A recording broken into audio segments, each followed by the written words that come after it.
Hello students, welcome to the another class. जो हमारा last video lecture था उसमें हमने nutrition in human being start किया था, जिसमें हमने एलिमेंट्री कैनाल को डिस्कस कर लिया था।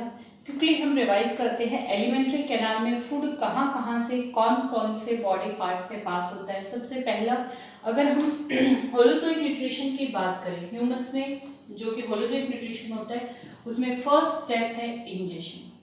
तो ingestion is the intake of food. तो ह्यूमन बींग्स फूड का इंटेक कहाँ से करते हैं? माउथ से। माउथ के बाद फूड कहाँ एंटर करेगा? इन आर बकल कैविटी, जिसमें टीथ प्रेजेंट है, टंग प्रेजेंट है। पिछले लेक्चर में हमने डिस्कस किया था टीथ क्या करेंगे? ग्राइंडिंग, मेस्टिकेशन ऑफ फूड करेंगे।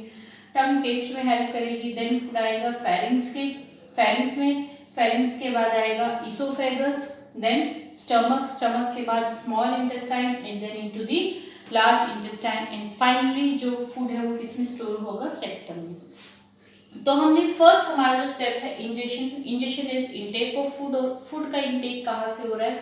माउथ से या बकल कैविटी से। दूसरा स्टेप आज हम डिस्कस करेंगे, इसका most important step, that is digestion. और डाइजेशन हमें पता है, डाइजेशन में क्या होता है, जो फूड में कॉम्प्लेक्स सब्सटेंसेस हैं they are broken down into simpler substances, वो सिंपलर सब्सटेंसेस में कन्वर्ट हो जाते हैं। तो ह्यूमन बींग्स में क्या होता है, डिफरेंट स्टेप्स पे डाइजेशन होता है।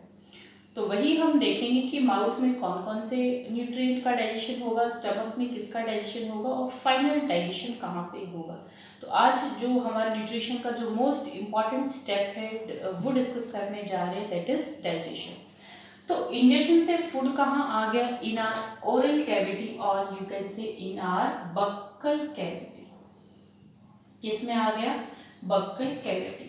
और हमारे बक्कल कैविटी में ही यहीं पे below the tongue, near the year 3 pair of salivary gland present होती है। फर्स्ट हमारी digestive gland that is salivary gland. तो बक्कल कैविटी के पास ही क्या प्रेजेंट होती है? Salivary gland. और स्लाइवरी ग्लैंड जो जूस, इसकी जो सिक्रीशन होती है, जो जूस बनाएगी उसको हम बोलते हैं स्लाइवा। तो स्लाइवरी ग्लैंड क्या बनाएगी? स्लाइवा। और स्लाइवा में क्या होता है? मोस्टली कौन सा एंजाइम होता है? Salivary amylase. और भी इसके अंदर वाटर भी होगा, कुछ बाइकार्बोनेट आयंस भी होते हैं। मोस्ट इंपॉर्टेंट कंपोनेंट जो होता है दैट इज स्लाइवरी अमाइलेज, या कुछ बुक्स में इसको टाइलिन लिखा हुआ भी मिलेगा। It is also written as ptyalin, T silent है इसका। तो देखिए डाइजेशन में करना क्या है स्टूडेंट्स, कॉम्प्लेक्स सब्सटेंसेस को सिंपल में कन्वर्ट करना। अब ये कॉम्प्लेक्स सब्सटेंसेस सिंपल में कौन कन्वर्ट करेगा? किसकी हेल्प से होंगे? एंजाइम्स की हेल्प से। तो एंजाइम्स फूड में कुछ ऐड नहीं कर रहे हैं, सिर्फ क्या कर रहे हैं, जो कॉम्प्लेक्स सब्सटेंसेस है, जो बड़े मॉलिक्यूल है, उसको किसमें कन्वर्ट कर रहे हैं? सिंपलर में। तो जैसे हम केमिस्ट्री में कैटलिस्ट पढ़ते हैं जो रिएक्शन की रेट को बढ़ा देते हैं, लेकिन रिएक्शन में पार्टिसिपेट नहीं कर रहे, ये सेम काम कर रहे हैं, कॉम्प्लेक्स को सिंपल में कन्वर्ट कर रहे हैं, फास्टली कन्वर्ट कर रहे हैं। इसीलिए एंजाइम्स को हम क्या बोल देते हैं? We also call them as biological catalyst. These are also known as biological catalyst, क्योंकि ये लिविंग बॉडी में रिएक्शन को बढ़ा रही है, तो बायोलॉजिकल कैटलिस्ट हो गई। तो माउथ के ओरल कैविटी या बकल कैविटी के पास कौन सी ग्लैंड प्रेजेंट है? Salivary gland. Salivary gland juice बनाएगी स्लाइवा, और स्लाइवा के अंदर सबसे इंपॉर्टेंट एंजाइम होता है स्लाइवरी अमाइलेज या टाइलिन एंजाइम होता है। ये क्या करेगा? फूड में जो बकल कैविटी में किसका डाइजेशन होगा? फूड में जो कार्बोहाइड्रेट्स हैं, फूड में जितने भी कार्बोहाइड्रेट्स हैं उसको किसमें कन्वर्ट कर देगा? सिंपलर फॉर्म में, स्टार्च वगैरह में, या सिंपल फॉर्म में कन्वर्ट कर देगा। सिंपल में कन्वर्ट कर दिया। तो कार्बोहाइड्रेट डाइजेशन कहाँ से स्टार्ट हो गया? माउथ से ही डाइजेशन स्टार्ट हो गया, बकल कैविटी से ही स्टार्ट हो गया। लेकिन सिर्फ यहाँ किसका डाइजेशन हो रहा है? Carbohydrate, salivary amylase. अमाइलेज सिर्फ किस पे काम करता है? कार्बोहाइड्रेट को सिंपल फॉर्म में कन्वर्ट कर देगा। तो डाइजेशन माउथ से ही स्टार्ट हो रहा है, लेकिन माउथ में सिर्फ किसका डाइजेशन हो रहा है? कार्बोहाइड्रेट्स का। अब ये जो सेमी डाइजेस्टेड फूड होता है, ये टंग इसको क्या करती है, जैसे ही फूड जैसे यहाँ पे आया, ऐसा नहीं है कि continuously salivary gland saliva produce करती रहती है। जैसे ही फूड यहाँ पे आया उसी टाइम सलाइवरी ग्लैंड ने सलाइवा प्रोड्यूस किया, उसी की सेंसेशन से सलाइवा प्रोड्यूस किया। टंग ने क्या किया, सलाइवा को और फूड को मिक्स किया, साथ साथ हमारे दांत भी काम कर रहे हैं, वो उसको च्यू कर रहे हैं। तो क्या हुआ, इस तरह से फूड का एक राउंड स्ट्रक्चर बन गया जिसमें सेमी डाइजेस्टेड फूड है, मैस्टिकेटेड फूड है और उसमें सलाइवा मिक्स हो गया है, उसको हम कहते हैं बॉलस। क्या नाम देंगे उसको, बॉलस। तो बक्कल कैविटी में क्या बन गया, एक राउंड स्फेरिकल स्ट्रक्चर बन गया फूड का, जिसको नाम दिया बॉलस। अब ये बॉलस को हम स्वेलो करते हैं, और जैसे हम स्वेलो करते हैं फेरिंग से ही किसमें आ गया, ईसोफेगस में, फूड पाइप में। ईसोफेगस में फूड पाइप में कोई डाइजेशन नहीं होगा, यहाँ सिर्फ क्या है, मसल्स प्रेजेंट हैं, they undergo continuous contraction relaxation, जिनकी मूवमेंट को हम क्या कहते हैं, पेरिस्टाल्सिस। तो इनकी पेरिस्टैल्टिक मूवमेंट से जो फूड है that bolus is pushed forward, ये आगे की तरफ पुश किया जाएगा। अब ये जो सेमी डाइजेस्टेड फूड है वो किसके अंदर आ जाएगा, स्टमक में। किसने एंटर किया, स्टमक में, फूड आ गया स्टमक में। स्टमक के साथ कोई डाइजेस्टिव ग्लैंड तो एसोसिएटेड नहीं है, लेकिन इसकी जो इनर लाइनिंग है, जो स्टमक की जो इनर लाइनिंग है, उसी की सेल्स एज अ ग्लैंड काम करती हैं, और स्टमक के लिए हम वर्ड यूज करते हैं गैस्ट्रिक। तो उन जो स्टमक की सेल्स एज कुछ सिक्रीशन प्रोड्यूस कर रहे हैं, तो हम कह रहे हैं स्टमक की सेल्स किसका काम कर रहे हैं, they act as gastric glands. किसकी तरह एक्ट करती हैं, गैस्ट्रिक ग्लैंड्स की तरह। तो स्टमक की जो सेल्स हैं, they act as gastric glands and they will produce, ये जो सिक्रीशन बनाएंगे उसको हम नाम देंगे गैस्ट्रिक जूस। क्या नाम देंगे, गैस्ट्रिक जूस। अब इस गैस्ट्रिक जूस में क्या होता है, फूड यहाँ पे आ गया, स्टमक ने क्या बना दिया, गैस्ट्रिक जूस बना दिया। हम डिस्कस करते हैं जो गैस्ट्रिक ग्लैंड है, स्पेशली इसके अंदर 3 टाइप ऑफ सेल्स प्रेजेंट होती हैं। दे आर गॉबलेट सेल, एक तो होती है special goblet cell, second one is chief और पेप्टिक सेल, चीफ और peptic cells, and third one is oxyntic और पैरेंटल सेल। तो स्टमक की जो गैस्ट्रिक ग्लैंड है, जो इनर सेल्स है, जो ग्लैंड का काम कर रही है, सिक्रीशन कर रही है, उसमें 3 टाइप के सेल्स होती है, goblet cell, chief, peptic cell, oxyntic, parietal cell. ये क्या करती है, जो गॉबलेट सेल है ये एक स्टिकी सब्सटेंस प्रोड्यूस करती है जिसको हम बोलते हैं म्यूकस। गॉबलेट सेल्स क्या बनाएंगी, म्यूकस बनाएंगी।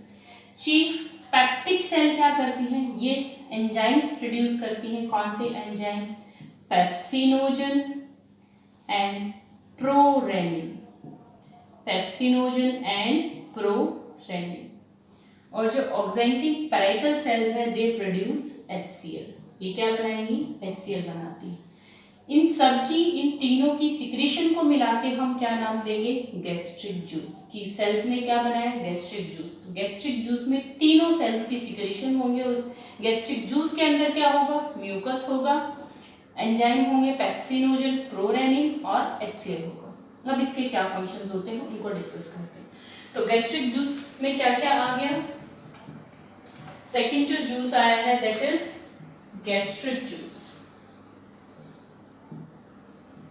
और गैस्ट्रिक जूस में क्या क्या है, HCl है, म्यूकस है, और इसके अंदर क्या है, प्रोरेनिन एंड पेप्सिनोजन।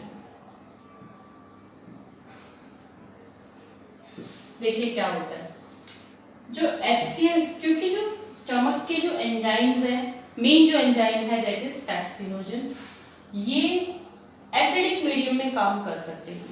तो क्या करता है, ये जो HCl है ये फूड का मीडियम एसिडिक बना देता है। HCl हाइड्रोक्लोरिक एसिड, तो ये क्या करता है, स्टमक का जो अंदर का मीडियम है उसको कैसा बना देगा, एसिडिक। तो ये तो मीडियम चेंज कर रहा है, मीडियम को क्या बना देगा, एसिडिक।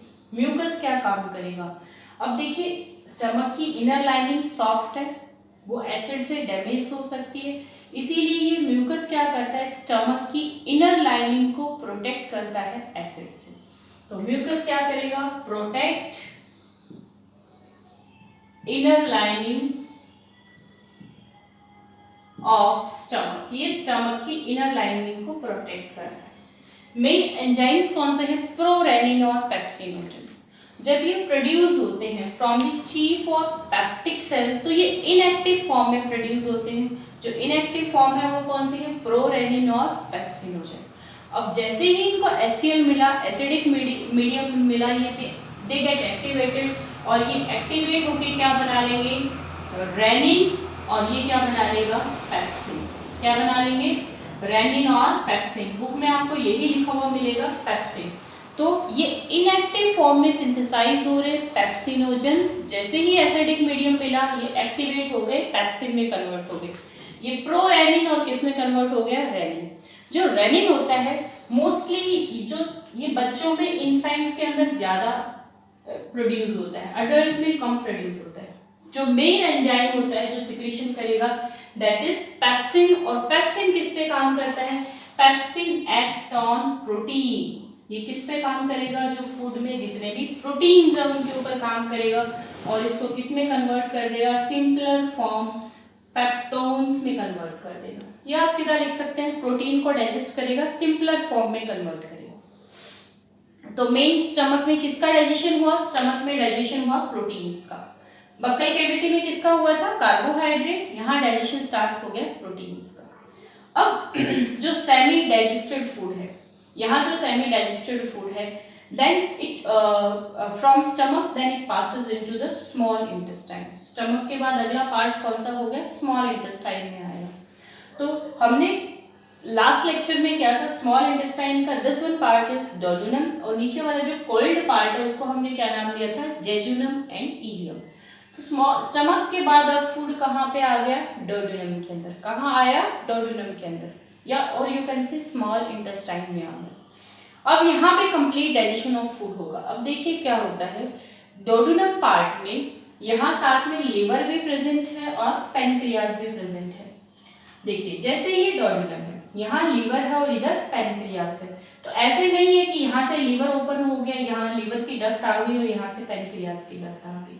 ये डोडुनम में ओपन होने से पहले, जैसे यहाँ से लीवर की डक्ट आ रही है जिसको बोलते हैं हिपैटिक डक्ट, और यहाँ से पैनक्रियाज की डक्ट आ रही है पैनक्रिएटिक डक्ट। दोनों इसमें ओपन होने से पहले कंबाइन हो जाती है, मिलके एक डक्ट बना लेती हैं जिसको बोलते हैं हिपैक्टो पैनक्रिएटिक डक्ट। तो दोनों मिलके कंबाइन हो जाएंगी और एक डक्ट जाके किसमें ओपन होगी? डोडुनम के अंदर। अब डोडुनम के अंदर सिक्रीशन आएगी किस किस की? और you can say small intestine में कौन कौन से ग्लैंड की सिक्रीशन आ रही है? एक तो आ रही है लीवर की, सेकेंड वन पैनक्रियाज की, और स्मॉल इंटेस्टाइन की जो इनर लाइनिंग है वो भी कुछ जूस प्रोड्यूस करती है जिसको हम बोलते हैं इंटेस्टिनल जूस। तो स्मॉल इंटेस्टाइन में फाइनली 3 जूसेस आ रहे हैं। कौन कौन से? लीवर का जिसको बोलेंगे बाइल जूस, पैनक्रियाज का पैनक्रिएटिक जूस, इंटेस्टाइन का इंटेस्टिनल जूस। ये they will combine to form combine and they will complete the process of digestion. तो ये तीनों मिलकर क्या करेंगे? डाइजेशन के प्रोसेस को कंप्लीट करेंगे। तो अब स्टमक के बाद फूड कहाँ आ गया students? In the small intestine. Food enters into small intestine. और स्मॉल इंटेस्टाइन में किस किस की सिक्रीशन आ रही है? एक तो आ रही है लीवर की, एक आ रही है पैनक्रियाज की, और एक, ये तो दोनों मेन ग्लैंड्स हैं, एक इंटेस्टाइन की सेल्स ही कुछ जूस प्रोड्यूस कर रही है जिसको हम बोलेंगे intestinal juice. Intestinal juice gland नहीं है, इंटेस्टाइन की सेल्स ही प्रोड्यूस कर रही है। लार्जेस्ट ग्लैंड कौन सी है? लीवर। अब लीवर जो जूस प्रोड्यूस करती है उसको हम बोलते हैं बाइल जूस। क्या कहेंगे? Bile juice. Bile juice do not contain any enzyme. इसमें वेरी इंपॉर्टेंट, इसमें कोई एंजाइम नहीं होता है। आपको लिखे हुए मिलेंगे which of the following juice does not contain enzyme, उसमें से एक ऑप्शन होगा आपका बाइल जूस। ये कोई एंजाइम नहीं होता है। फिर ये क्या काम करेगा? अगर एंजाइम नहीं है तो ये क्या करेगा? देखिए यहाँ पे एक मैंने स्ट्रक्चर बनाया है, this is gall bladder. Liver bile juice बनाता है, लेकिन जब उसकी रिक्वायरमेंट नहीं होती है, अभी फूड नहीं है स्मॉल इंटेस्टाइन में, डाइजेशन नहीं होना है, तो वो टेम्परेरी किसके अंदर स्टोर रहता है? गॉल ब्लैडर के। तो गॉल ब्लैडर का फंक्शन भी इंपॉर्टेंट है। गॉल ब्लैडर क्या करता है, it temporary stores the bile juice. ये जो लिवर ने बाइल जूस बनाया है इसको टेम्परेरी शॉर्ट टर्म के लिए स्टोर करता है जब तक कि स्मॉल इंटेस्टाइन में फूड ना आ जाए। लिवर ने बनाया बाइल जूस, अब ये बाइल जूस क्या करेगा, देखिए स्टमक से जो फूड आ रहा है उसका मीडियम कैसा है, एसिडिक। उसका मीडियम कैसा है, एसिडिक। उस एसिडिक मीडियम में ये पैंक्रियाज जो एंजाइम बनाएगा वो एंजाइम काम नहीं कर सकते। तो ये क्या करते हैं, जो बाइल जूस है ये एंजाइम तो नहीं है इसके पास, लेकिन ये क्या करेगा, एक तो उसका मीडियम चेंज करेगा, उसको एसिडिक से कैसा बनाएगा, एल्कलाइन मीडियम। कैसा बनाएगा, एल्कलाइन मीडियम, ताकि पैंक्रियाज के एंजाइम उस पर काम कर सके। सेकंड, और क्या काम करेगा ये, सेकंड जो लार्ज फैट मॉलिक्यूल्स हैं उन पे डायरेक्ट एंजाइम काम करेंगे या उसका काम नहीं कर सकते, उनका एक्शन स्लो होता है। तो ये क्या करता है, जो बड़े बड़े फैट के मॉलिक्यूल है, अभी तक फैट का डाइजेशन स्टार्ट नहीं हुआ है, तो जो बड़े बड़े फैट के मॉलिक्यूल है उनको सिंपलर छोटे मॉलिक्यूल्स में कन्वर्ट कर देते हैं। जैसे कोई बड़ा पत्थर है उसको किस में ब्रेक कर दिया, स्मॉलर स्टोन्स में ब्रेक कर दिया। तो ये बाइल जूस क्या करता है, जो फैट के बड़े मॉलिक्यूल हैं उनको छोटे मॉलिक्यूल्स में कन्वर्ट कर देता है, और इस प्रोसेस को बोलते हैं अमल्सिफिकेशन ऑफ फैट। सीधी लाइन लिखी हुई मिलती है, ये क्या करता है, लार्जर मॉलिक्यूल को स्मॉलर में कन्वर्ट कर रहा है, फैट मॉलिक्यूल। तो we can say emulsification of fat. क्या कर रहा है, अमल्सिफिकेशन ऑफ फैट। तो very very important, bile juice के दोनों फंक्शंस बड़े इंपॉर्टेंट है। It changes the medium of the food and second it emulsifies the fat, और जो फैट के मॉलिक्यूल्स हैं उनको स्मॉलर में कन्वर्ट कर देगा। Now the next, pancreas. Next line is pancreas. दोनों मिलके दोनों की सिक्रीशन आ रही थी, तो पैंक्रियाज के जो जूस जो सिक्रीशन होती है उसको हम क्या बोलेंगे, पैनक्रिएटिक जूस। क्या नाम देंगे, पैनक्रिएटिक जूस। और पैनक्रिएटिक जूस में एंजाइम्स होते हैं, कार्बोहाइड्रेट, प्रोटीन और फैट, तीनों को डाइजेस्ट करने वाले। कार्बोहाइड्रेट को जो डाइजेस्ट करने वाले एंजाइम्स होते हैं उनको हम क्या बोलते हैं, अमाइलेज। अमाइलेज किस पे काम करेंगे, हमने स्टार्टिंग में भी किया था, स्लाइवरी अमाइलेज जो स्लाइवरी ग्लैंड से था। यहाँ सिर्फ क्या लिखेंगे, अमाइलेज, और you can also write it as pancreatic amylase. ये किस पे काम करेगा, जो बचे हुए कार्बोहाइड्रेट है उसको और सिंपलर फॉर्म में कन्वर्ट करेगा। और इसके अंदर एंजाइम होगा, सेकेंड वन इज प्रोटीन को डाइजेस्ट करने वाला, दैट इज ट्रिप्सिन। ट्रिप्सिन किस पे काम करेगा, it is a protein digesting enzymes. ये बचे हुए प्रोटीन पे काम करेगा और उसको किस में कन्वर्ट करेगा, सिंपलर फॉर्म में कन्वर्ट करेगा। और थर्ड इसके अंदर एंजाइम होता है लाइपेज, जो अमल्सिफाइड फैट है जो बाइल जूस ने छोटे मॉलिक्यूल में कन्वर्ट कर दिए, अब उन फैट पे काम करेगा और किस में कन्वर्ट कर देगा, सिंपलर फॉर्म। देखिए आप ये भी कह सकते हैं स्टूडेंट्स कि कार्बोहाइड्रेट का डाइजेशन तो यहाँ भी हो गया था मैडम, प्रोटीन का डाइजेशन यहाँ भी हो गया, अब ये पैनक्रियाज क्या करेगा। देखिए एक्चुअली क्या होता है, कार्बोहाइड्रेट, प्रोटीन और फैट तीनों ही क्या है, पॉलीमर है। बड़ी सारी, आप सपोज करो कि बड़ी सारी मोतियों की बड़ी सारी चेन है, उसमें एक मोती क्या है, मोनोमर है। तो ये बड़ी सारी चेन है। अब जरूरी थोड़े है यहाँ एंजाइम काम किए तो वो सारे ही बॉन्ड ब्रेक हो गए बीच वाले और सारे मोनोमर अलग अलग हो गए। हो सकता है बड़ी सी माला की 2 टुकड़ों में टूट गई हो सकता है 4 पीसेस में टूट गई हो, या हो सकता है कंप्लीट भी डाइजेशन हो गया हो। ठीक है, जैसे यहाँ प्रोटीन का डाइजेशन हुआ, प्रोटीन भी क्या एक लंबी सी चेन है। जैसे इधर समझते हैं इसको हम, जैसे कार्बोहाइड्रेट क्या है, पॉलीमर है। तो जैसे ये बहुत सारे छोटे छोटे यूनिट्स मिल गए, एक बड़ी सी चेन बना ली, इस सिंगल यूनिट को हम क्या कहेंगे, मोनोमर। और इसका मोनोमर मोस्टली क्या होता है, ग्लूकोज। कार्बोहाइड्रेट का मोनोमर क्या होता है, ग्लूकोज। बहुत सारे छोटे छोटे ग्लूकोज के मॉलिक्यूल मिले और एक बड़ा सारा लंबी चेन बना ली, पॉलीसैकेराइड बना लिया, पॉलीमर बना लिया, कार्बोहाइड्रेट। अब हो सकता है यहाँ एक ही बॉन्ड ब्रेक हुआ हो जब स्लाइवरी अमाइलेज ने काम किया हो सकता है 2 बॉन्ड ब्रेक हो गए हो। ठीक है, तो नेसेसरी नहीं यहाँ पे कंप्लीट डाइजेशन हुआ, तो हर बार बार स्टेप पे इसीलिए हो रहा है ताकि ये जो सारे बॉन्ड हैं ये सारे ब्रेक हो जाए और पॉलीमर कंप्लीटली कन्वर्ट हो जाए मोनोमर के अंदर। ऐसे ही प्रोटीन भी एक पॉलीमर बड़ी चेन है जो मोनोमर से मिलके बनी है, और इन मोनोमर्स को हम बोलते हैं अमीनो एसिड्स।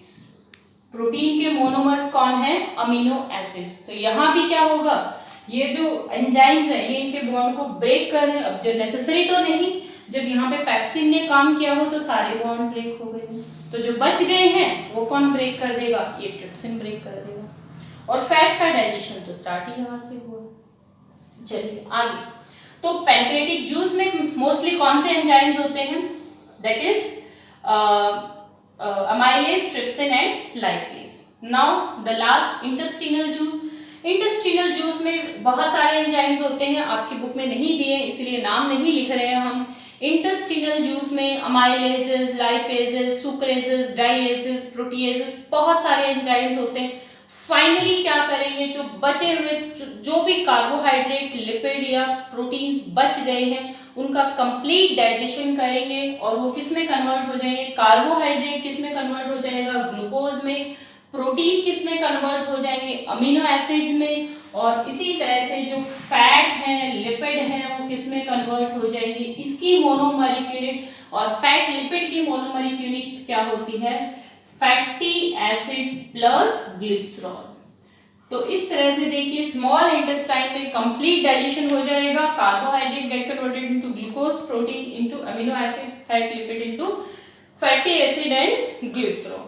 तो ये हमने पढ़ लिया कि डिफरेंट स्टेप पे बक्कल कैविटी में डाइजेशन कौन से न्यूट्रिएंट का हो रहा है, स्टमक में किसका हो रहा है, स्मॉल इंटेस्टाइन में किसका हो रहा है। तो complete digestion of food takes place in small intestine. तो यह आज हमने न्यूट्रिशन का सेकंड स्टेप डिस्कस किया, that is digestion. In the next video lecture हम इसके जो रिमेनिंग स्टेप्स हैं उनको डिस्कस करेंगे। टिल देन आप इसको अच्छे से रीड कीजिए।